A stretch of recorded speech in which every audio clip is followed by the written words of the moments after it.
Happy New Day, CSA. I wish you all a lovely Sunday morning.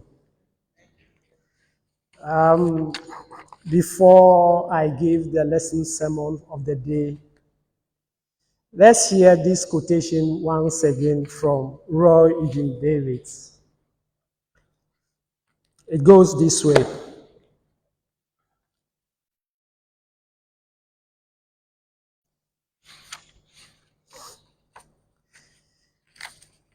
Remember that all problems and limitations are due to lack of spiritual awareness.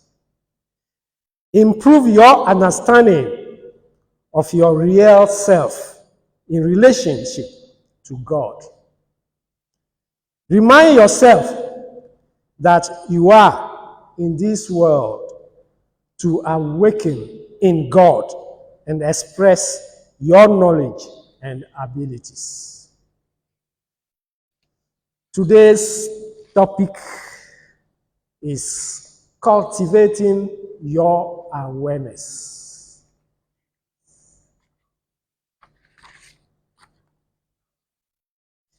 Let us remember that we are not our physical body. The physical body is a vehicle, an enabler of the spirit within, the soul, to be able to function on planet Earth. And the physical body is made of the same stuff that the environment and the planet Earth are made of. So there is an affinity between the body, the physical body, and the material world. So it is of no surprise that most of us have our attention in material things.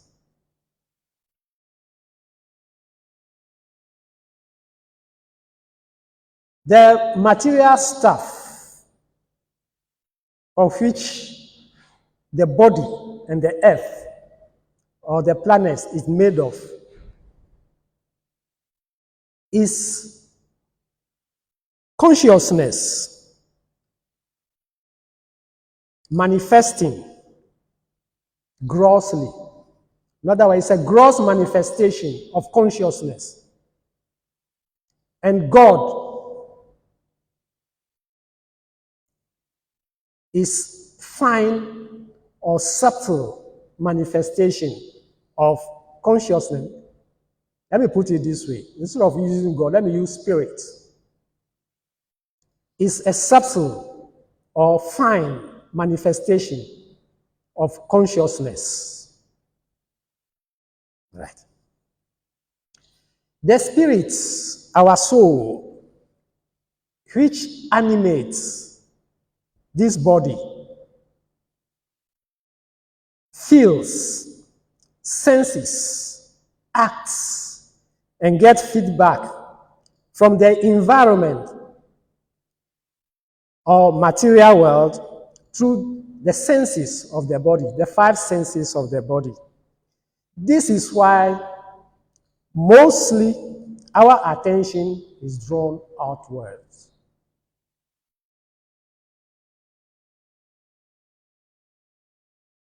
To be awakened is to view and interact with the world from the point of the soul within, the point of the spirit within.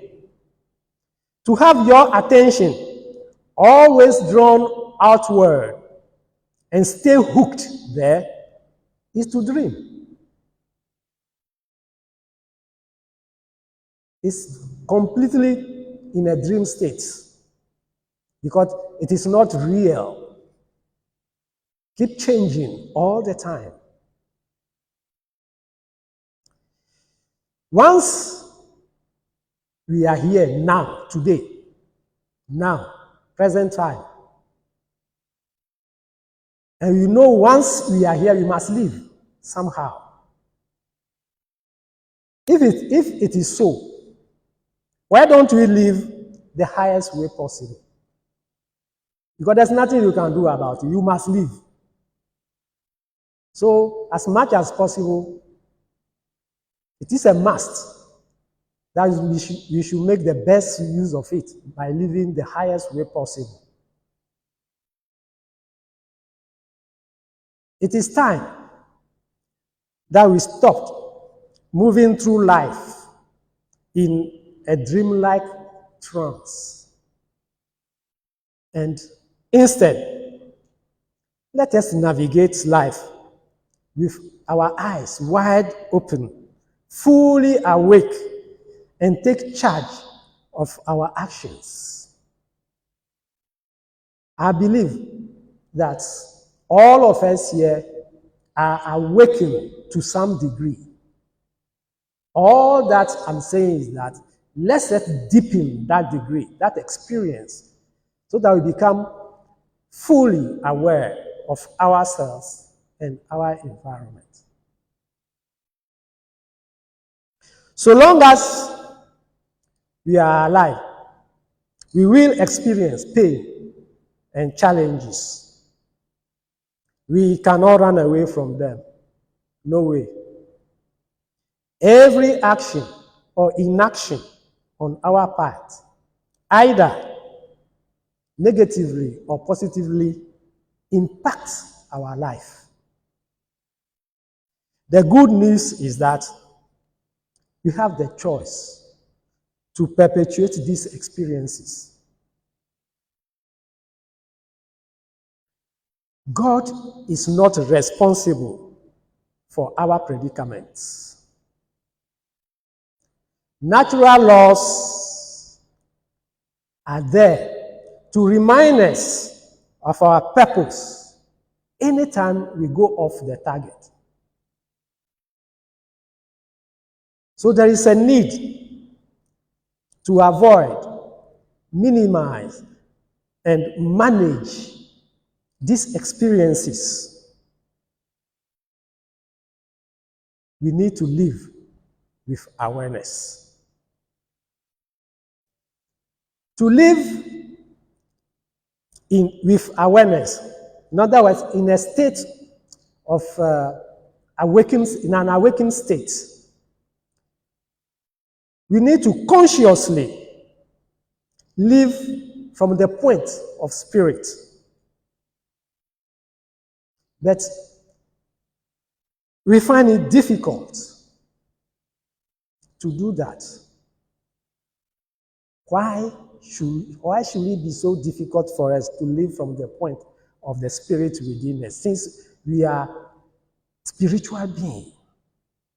We are spirits. The basic cause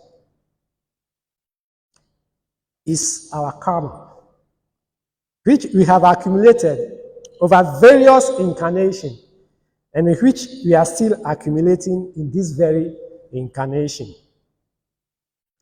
Do not get me wrong here. So long as you live in the physical body, whether you are awakened or not, you will face challenges and pains. But the difference is between the awakened soul and the unawakened is how the awakened soul manage these experiences. Living with awareness enables us to break the chain of negative karma. We need to shift our lives from automatic gear to manual gears. We have to lift the autopiloting of our life. We have to remove it and take control manually.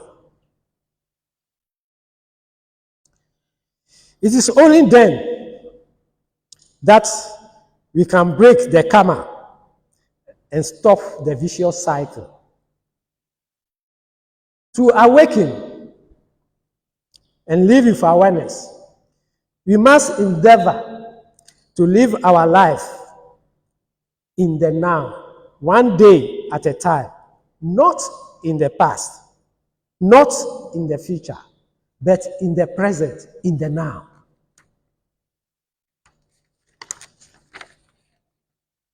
What is required is willingness and commitment.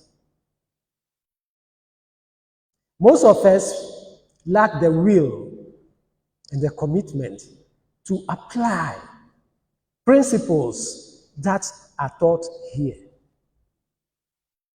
When we say it, it appears simple, right? But when we get down to the practical, we find it difficult just because our will is feeble, our commitment very low. We need to identify habits and attributes which no longer serve our purpose and discard them. Let's look at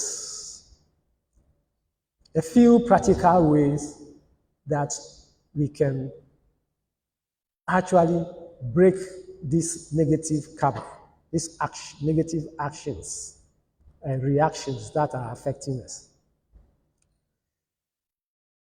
Watch your mental conversation.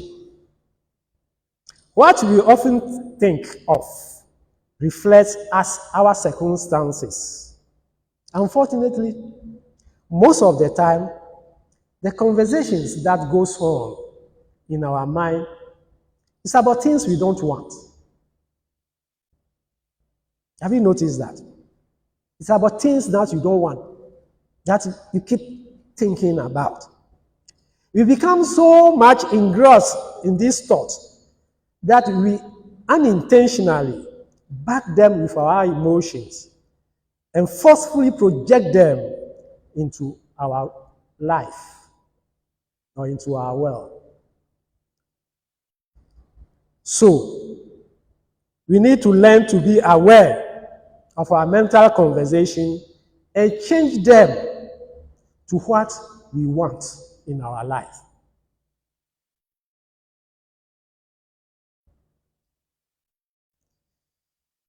You need to render service.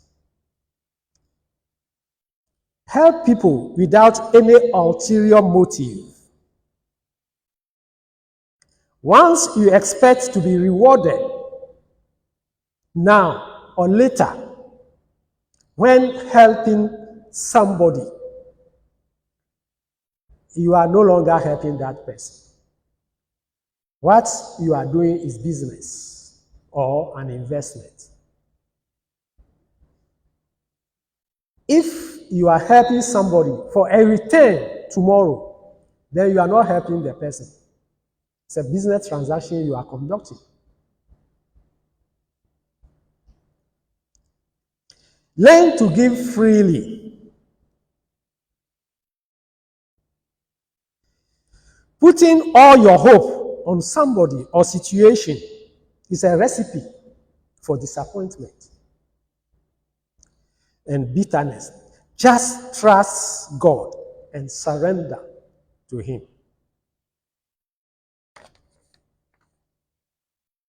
Whatever work you find yourself doing,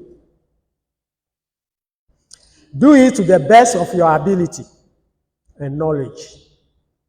Better still, take it that you are doing it for God.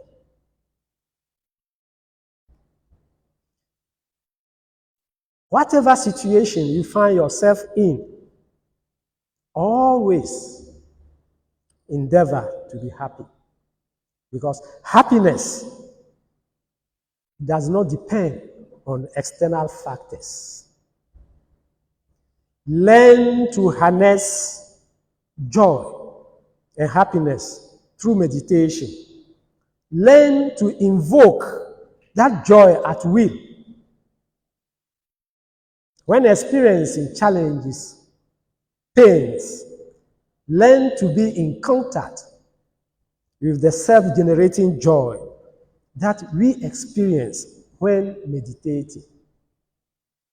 That is why we always insist that you must meditate every day. Create a heaven within yourself that you can always retreat to when you are overcome by challenges. As I said earlier, no one escapes challenges or pain, but the way you manage it. You can fall down, but don't stay down. Rise up.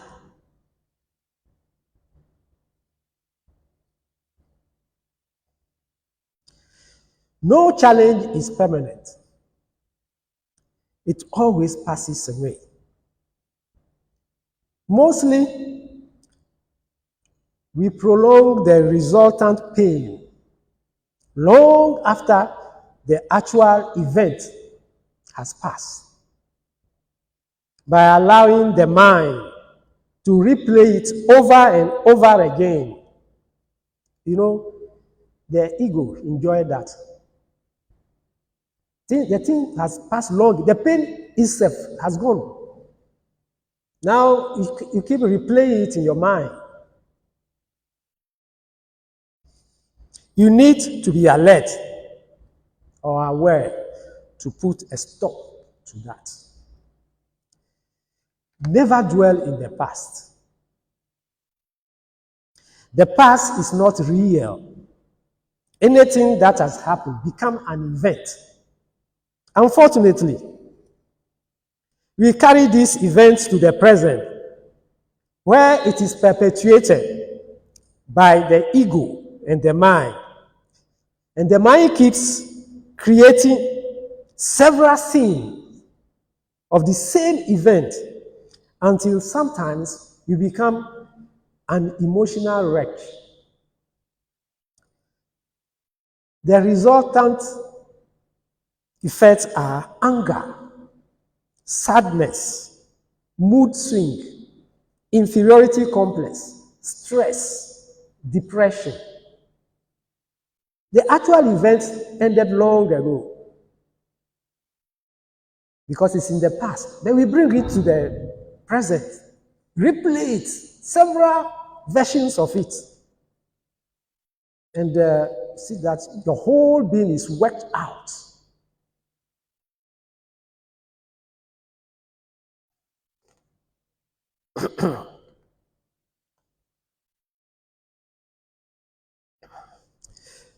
At the end of the day, we start asking this question, why me? But remember, it is not only you who is undergoing the challenges. Everybody is having one problem or the other. The difference, again, is that others are effectively managing their problems. You must understand that the challenge is happening because of your own action, some of which are so remote that you might not even remember it now. You must also know that challenges are there to build you. So instead of asking why me, the question you must ask is, what lesson is in it for me? Immediately you get the answer to that question. You then have your solution. You must act on that solution, and the challenge will disappear. Stop playing the victim and face the challenge by understanding, by looking for why this challenge has come to visit you. When you know the why of it, you know the how to end it.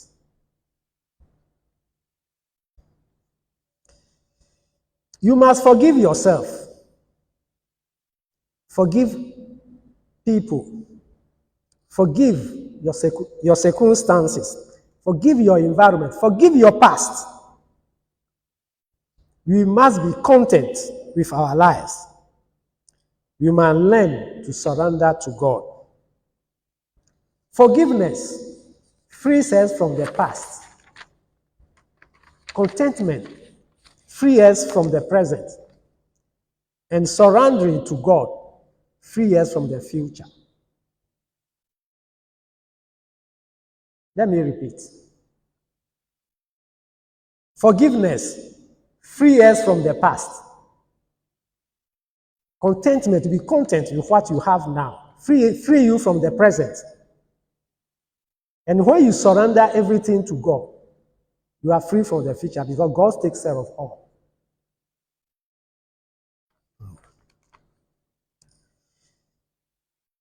How will you lead your life if you were fully awakened? Endeavor to live like that now and every day. You need to be alert at all times in order to catch yourself doing what is not in conformity with an awakened lifestyle and correct it then and there. Always practice the presence of God. One way to do this is to engage in an inner conversation with God. Converse with God like the way you converse with your best friend. There's nothing like feeling shy or foolish. Ask God any question, make any request, argue with God, and laugh with God. Make God feel real to you. Live in God. Do everything in God. In time, you will actually experience exchange of words with God or impressions of answers from God. Gradually,